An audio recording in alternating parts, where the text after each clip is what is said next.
Tonight, here's the brutally honest test. Go to wherever you keep your bread, open the bag or the box, and look for one thing: moisture. Not a little softness, actual dampness, a misty smell, tiny droplets inside plastic. Because if you see even a hint of that, you've already found the reason modern bread can feel like it molds overnight. You're not storing bread, you're building a mini greenhouse. Most people think bread has one problem. It either goes off or it doesn't. But Victorian households lived with a more accurate truth, even if they never said it out loud. Bread fails in two completely different ways, and if you confuse them, you store it wrong and you lose every single time. The first is mold. That's a living growth problem. It's what happens when spores get a comfortable environment: humidity, warmth, mild acidity, and time. The second is staling, and staling is not bread drying out in the cartoon way people imagine. It's the structure changing. The crumb firms up, the texture turns dull, moisture shifts around inside the loaf. It can feel dead even when it's not unsafe. That distinction matters because the solutions are almost opposites. If you hate mold, your enemy is a wet microclimate, sealed plastic, warm kitchens, bread going into a bag before it has properly cooled, sliced loaves with dozens of exposed surfaces stacked together like a buffet. And the reason this modern frustration feels so personal is that we often do all of that without realizing. We're trying to keep it fresh and accidentally making it comfortable for mold. If you hate staling, your enemy is time and texture. Your loaf can be perfectly safe and still become unpleasant. That's when people start doing the exact thing that backfires: sealing bread to keep it soft feeling, trapping humidity, and then being shocked when fuzz appears 2 days later. So the Victorian part of this isn't a magical recipe, it's a different rhythm. Bread was often bought more frequently. It was kept as a whole loaf with a crust that acted like a barrier. It was cut as needed. And for many families, lasting longer meant staying edible through the next day or two, not surviving a whole week. But here's the hook that actually explains your modern headache. The moment you put bread into a sealed, humid environment, you're no longer choosing freshness, you're choosing which enemy gets the advantage. And most modern storage gives mold the advantage. By the end of this video, you won't be guessing anymore. You'll know whether you're fighting mold or fighting staling, and you'll know which storage habits are quietly helping the wrong enemy. Next, we start with the quiet hero most people underestimate: acidity. Why some breads naturally resist mold longer, why sourdough sometimes buys you extra days, and why sourdough on a label doesn't always mean what you think it means. One quick question before we move on. When bread goes bad in your house, which one hits first, mold or hard and stale? Walk into a real bakery and you can often smell the difference before you taste it. Some loaves have a faint sharpness, almost wine-like. Others smell sweet, soft, neutral. And that tiny difference isn't just flavor, it's often a shelf life signal. Here's the practical truth in one line. Mold loves bread that's mildly acidic and kept humid. So anything that makes bread slightly harsher for mold without turning it into a chemistry project can buy you time. This is where sourdough earns its reputation, not because it's trendy, because sourdough isn't only yeast making bubbles, it's a partnership. Yeasts plus lactic acid bacteria. And those bacteria produce organic acids, especially lactic and acetic, along with other compounds that, in many real loaves, make mold's job harder. Lower pH plus a less friendly chemical environment often means slower spoilage. Now, let's keep this honest, because this is where modern bread marketing starts lying by omission. Sourdough is not a magic label. The protective effect depends on the pultures used and the fermentation itself. Some bacteria are far more antifungal than others. Some processes produce enough acidity to matter, some don't. That's why you can buy a supermarket sourdough that goes furry in 2 days and think, so much for that. You're not imagining it. A loaf can be sourdough style in name, but mild in practice. So here's the takeaway you can actually use today without memorizing pH charts. If you want mold resistance, you want 2 things working together.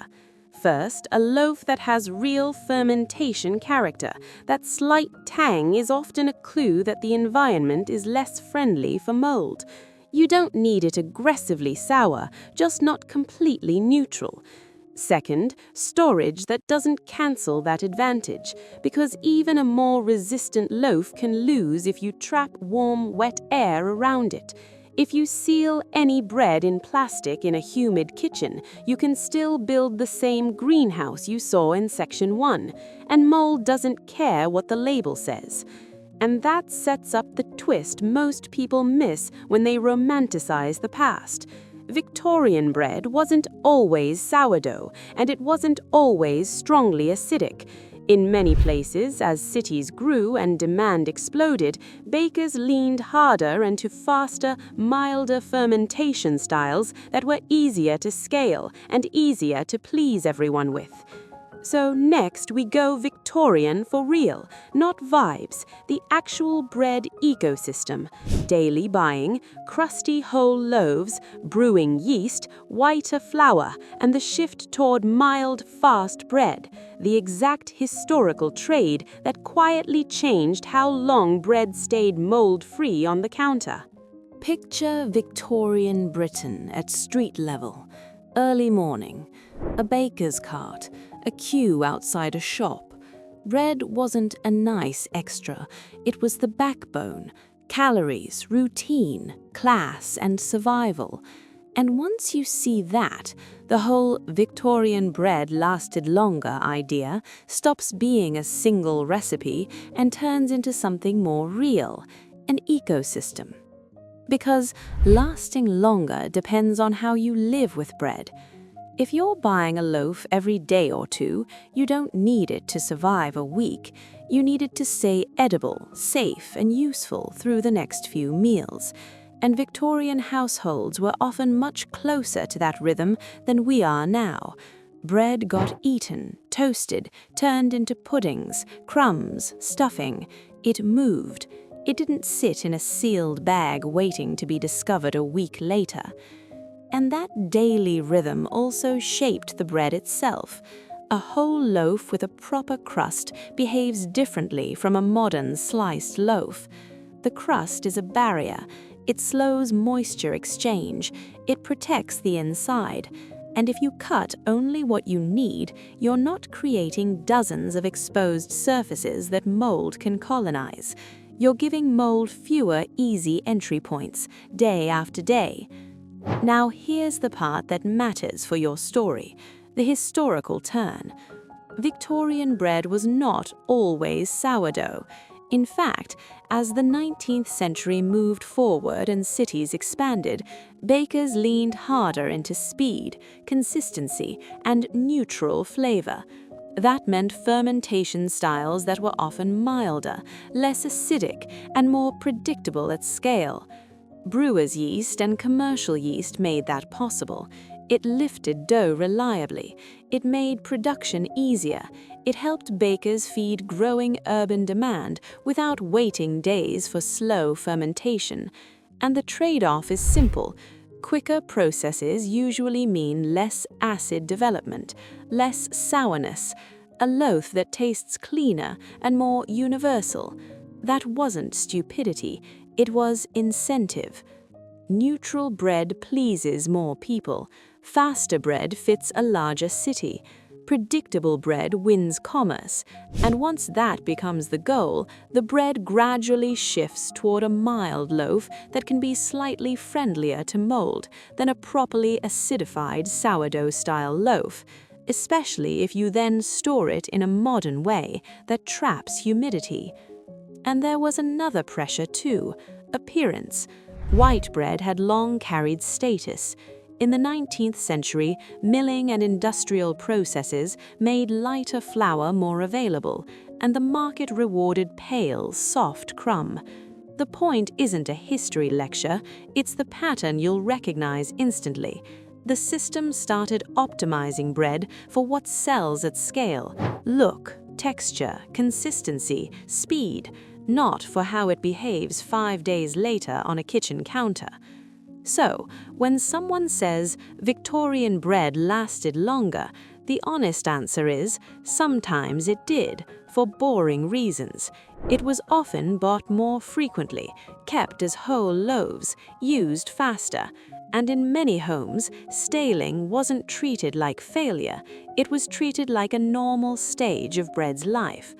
Which brings us to the next step, because now we have the biology and the history. But most people are still losing because of one confusion. They see bread go hard and assume it's going off, so they seal it to keep it soft, and that's where the modern disaster begins. So next, we split the two failure modes cleanly, because bread can die without being unsafe, and once you understand that, you'll never store it the same way again. Here's the sentence that makes you instantly dangerous in any bread conversation. Bread can feel dead without being unsafe. That's staling. And once you separate staling from mold, half your frustration disappears, because you stop using the wrong solution for the wrong enemy. Mold is a safety problem. It's growth. It's the furry spots, the musty smell, the nope moment. Staling is a texture problem. The crumb firms up, the bread loses its spring, it tastes dull, and the trap is that staling feels like it's drying out, so people reach for the obvious move: seal it tight, keep the moisture in, keep it soft. Sometimes that works for staling sensations. But if you do that in a warm, humid environment, you can pay for softness with mold. Because staling is mostly structure. The starches inside the crumb reorganize over time, and moisture shifts around. The loaf can still contain plenty of water, but the texture changes in a way your mouth reads as dry. That's why a slice can feel stale even when it isn't actually dehydrated the way you think. And here's the detail most people never learn until someone says it out loud. The fridge is where bread stales fast. Cold feels like preservation, but refrigerator temperatures accelerate the staling process that makes bread go firm and sad. So when someone says, "I keep bread in the fridge so it lasts longer," what they usually mean is it doesn't go moldy as fast, but the price is texture. This is why households accidentally bounce between extremes. They hate mold, so they chill or seal. Then they hate the texture, so they chase softness by sealing tighter. Then mold wins anyway, because the loaf lives inside a humid microclimate, and suddenly it feels like bread is impossible. So let's make the decision simple. If the bread is stale, you can often revive it, toast it, heat it, use it as the base for something that wants structure: crumbs, puddings, stuffing, fried bread, croutons. Victorian households didn't panic when bread went firm. They had a whole second life for it. If the bread is moldy, that's not a revive problem, that's a discard problem. Mold isn't a cosmetic inconvenience, it's growth, and it's the line you don't negotiate with. Now we're ready for the bridge that matters most for your modern kitchen. Because once you understand staling, you understand why the most common storage habit today is such a gamble. Plastic can slow staling sensations, but it can also create the perfect conditions for mold. And that means the modern bread disaster isn't mysterious, it's a microclimate mistake. Next step, the plastic bag. Why it works for softness and why it can quietly turn your loaf into a greenhouse if you store it warm, store it humid, or store it sliced the way most people do. Most modern bread doesn't mold fast because it's worse. It molds fast because we store it like we're trying to help it, and we accidentally create a perfect little habitat. Plastic is the main character here. A sealed plastic bag is brilliant at one thing. It slows moisture loss, so the bread feels softer for longer. That's why it became normal. But that same sealed environment also traps humidity, and mold doesn't need a dramatic mistake. It just needs steady moisture, a mild loaf, and time. Now add the second modern multiplier, sliced bread. A whole loaf has one main exposed face. Sliced bread has dozens of exposed faces stacked together, and every cut surface is an invitation. More surface area means more places for spores to land and more places for mold to start. Even if the bread is perfectly fine when you buy it, the storage environment decides what happens next. Then comes the most common mistake people don't realize they're making: bagging bread while it's still warm or storing it somewhere warm and humid. Fresh bread gives off moisture as it cools. If it goes into plastic too early, that moisture becomes a thin film inside the bag. Sometimes you can literally see it as fogging or droplets. And at that point, you're not keeping it fresh, you're running a tiny greenhouse. The loaf sits in damp air, and mold is suddenly playing on easy mode. This is also why kitchens are so risky. Kettles, dishwashers, cooking steam, warm corners, sunlight on the counter. Humidity spikes in kitchens more than people think. Put a sealed loaf there, and you've created a stable, comfortable microclimate. And the frustrating part is that the bread can look fine, right up until it doesn't. Mold often feels like it appears overnight because you don't notice the early stage. You only notice the moment it becomes visible. Now here's the honest nuance that keeps you credible. Industry fights this in a few ways. Some loaves lean on preservatives, some adjust acidity, some rely on packaging control and hygiene. And that's why you'll notice strange contradictions: a cheap loaf that stays mold-free for longer, and a nicer loaf that goes furry fast. It's not always quality, it's formulation plus storage plus microclimate. So what's the Victorian lesson here? Not never use plastic. The lesson is know what plastic is doing. It's trading mold risk for softness. In a cool, dry home where bread gets eaten quickly, plastic can be fine. In a humid kitchen, with bread that's sliced and handled daily, plastic often becomes the reason mold wins. Which means the solution isn't a rule, it's a protocol. Right. Here's the Victorian-inspired bread plan you can actually use. No romance, no gadgets, just a simple way to stop losing loaves because you're fighting the wrong enemy. Step 1 is the only step most people skip. Decide what you hate more, mold or staling, because the best storage method depends on which battle you're in. If your main enemy is mold, your goal is simple: keep the loaf from sitting in wet air. So the rules are: let bread cool fully before any wrapping. Always, if you seal warmth, you trap moisture and you build the greenhouse. Avoid sealed plastic in humid rooms. If your kitchen runs warm, or you cook a lot, or you live somewhere damp, plastic is often a mold upgrade.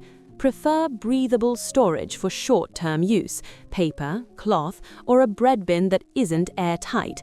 Your aim is a dry surface and a stable crust, not a soft sponge.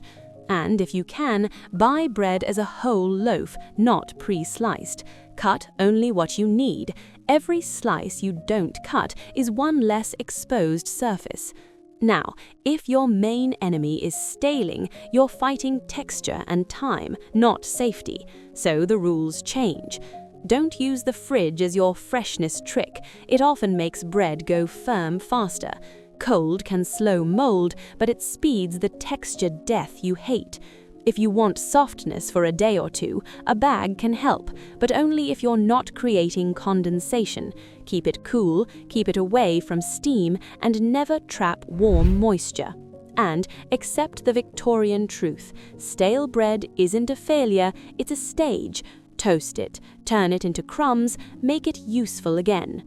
If you want to win both battles, this is the clean, modern upgrade that Victorians would absolutely have used if they had it: freezing. Freeze what you won't eat within 24 to 48 hours. Slice before freezing so you can take what you need. Store slices flat so they don't glue together. And toast from frozen. That method beats mold and staling in one move, without relying on preservatives or wishful thinking. And here's the one safety rule that never changes, no matter how thrifty you are. If you see mold, don't treat it like just cut that bit off. Mold is growth, and when it's visible, it's already had time. That loaf isn't a texture problem anymore, it's a bin problem. So, that's the real Victorian takeaway, translated into modern life.